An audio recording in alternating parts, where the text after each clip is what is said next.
et non choqué. On ne peut pas se réveiller du jour au lendemain, annoncer aux gens qu'on va se remarier. Oui, vous allez vous remarier. J'ai écouté aujourd'hui une vidéo du pasteur Marcelo Tounassi qui disait qu'il n'avait pas reçu le don du célibat et tout. Les principes pour le choix du conjoint, tome 1, tome 2. Que Dieu t'aide à te remarier, Marcelo. Oui, je le dis partout, je n'ai pas reçu le don du célibat et je ne vais pas tarder dans le célibat. Parfois, dans l'église du Congo, on a des doctrines qui ne sont pas bibliques. Amen. Que Soko Lingagi Motu faut ça à 5 ans. Et qu'il confirmait qu'il allait se marier. Donc cette annonce, maintenant, je la trouve inappropriée. En tant que femme, c'est pas un péché. Il n'a pas dit quelque chose de faux ou de mal.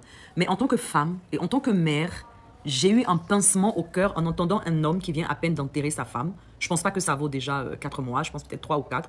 Parler déjà de remariage à l'église avec tous les fidèles qui criaient « wow ». Et pourtant, cette femme-là, vous l'appeliez maman. C'était une sœur. J'ai pas trouvé ça approprié de parler de remariage maintenant. Nous savons qu'il va le faire et il n'est pas condamné au célibat. Très peu d'hommes ont cette force-là de le faire. Mais je trouve que la sagesse demandait que peut-être pendant un moment, il ne parle pas de remariage. Je ne suis rien pour donner des conseils à cet homme. Je suis juste une épouse et une maman à qui les propos ont vraiment choqué. Et je pense que je ne suis pas la seule qui a été choquée par une telle affirmation. Nous savons qu'il va se marier. Il n'est pas condamné à mort parce que sa femme est morte. Mais il y a une base de respect pour toutes ces années que cette femme t'a donné et ces enfants qu'elle t'a donné. Il y a un minimum, je trouve, et surtout que c'est une personnalité publique, c'est un exemple pour beaucoup d'hommes. Je ne pense pas que c'était adéquat de le faire maintenant. Et imaginez-vous que ce soit lui qui était parti avant sa femme. Imaginez-vous Maman Blanche prendre le micro pour dire comme ça que après 3 mois ou 4 mois pour dire que moi je n'ai pas reçu le don du célibat, je vais me remarier très. Je la vois tellement mal en train de le faire que j'ai été choquée du fait de le voir lui en train de parler de remariage maintenant. Ce n'est pas un péché, mais moi en tant que femme, en tant que maman, j'ai été touchée. Et j'ai compris qu'une femme ne doit pas sacrifier sa vie pour un homme. Ça m'a consolidée dans le fait qu'une femme ne doit pas sacrifier son existence, ne doit pas sacrifier sa vie. Oui, nous servons Dieu, nous donnons nos vies à nos maris, nous servons nos enfants, nous les faisons grandir. Mais sacrifie ta vie à un homme. Il ne va même pas porter un vêtement noir pendant 1 an pour dire que non, je fais le veuvage, je laisse le temps à mes enfants. Non. En même pas 6 mois, ma chérie. Il y a ta remplaçante, elle était déjà là, au fait. Ta remplaçante, elle était déjà dans l'ombre. Maintenant que ton corps est froid, elle va venir s'asseoir. Donc, ça nous enseigne. Femmes, ça nous enseigne. Ok, vivons pour notre foyer, vivons pour nos enfants, vivons pour nos époux. Mais n'oublions pas notre propre destinée. N'oublions pas notre propre parcours. Parce que quand on va t'enterrer, ton mari va te remplacer en même pas 6 mois. Et c'est pas un péché. Et c'est comme ça, la vie, elle continue. Donc, quand vous vivez pour les gens, sachez que, quand vous allez partir là, ils ne vont pas vivre pour vous. Et c'est pas ce qu'il y a à faire, au fait. C'est normal qu'il va se remarier. Mais sitôt, le dire comme ça, moi, ça m'a choqué. Je ne sais pas vous, mais moi, ça m'a choqué.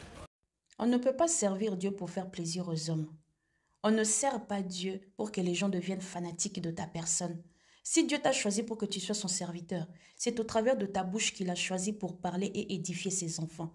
Un serviteur de Dieu ne peut pas être un sujet de scandale, pas pour l'Église. Encore moins pour les gens qui ne connaissent pas le Seigneur, les païens. Un serviteur de Dieu, avant de poser un acte, avant de dire quelque chose, il a en lui le Saint-Esprit. C'est lui qui lui donne la sagesse et l'intelligence de comment parler. Parce que c'est le Saint-Esprit qui met les paroles dans ta bouche pour édifier et non choquer. On ne peut pas se réveiller du jour au lendemain, annoncer aux gens qu'on va se remarier. Oui, vous allez vous remarier, mais perdre un être cher, pas même 1 année.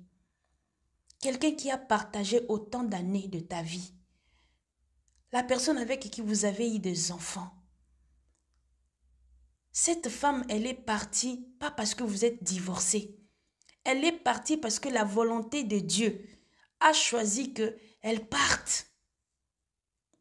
Même pour le respect de vos enfants, même pour le respect de sa famille. Cette femme avait des amis, des connaissances, des personnes qui l'aimaient sans pour autant même la connaître. Nous pensons que ce n'était pas le moment. Même si c'est pour blaguer, ce n'était pas le moment. En sachant que vous influencez des milliers de personnes, ce n'était pas le moment. Pourquoi vous nous choquez autant? L'Église a déjà des combats, des guerres que le diable a lancées. Ce n'est pas le moment. Quelqu'un qui a vécu ta vie, vous avez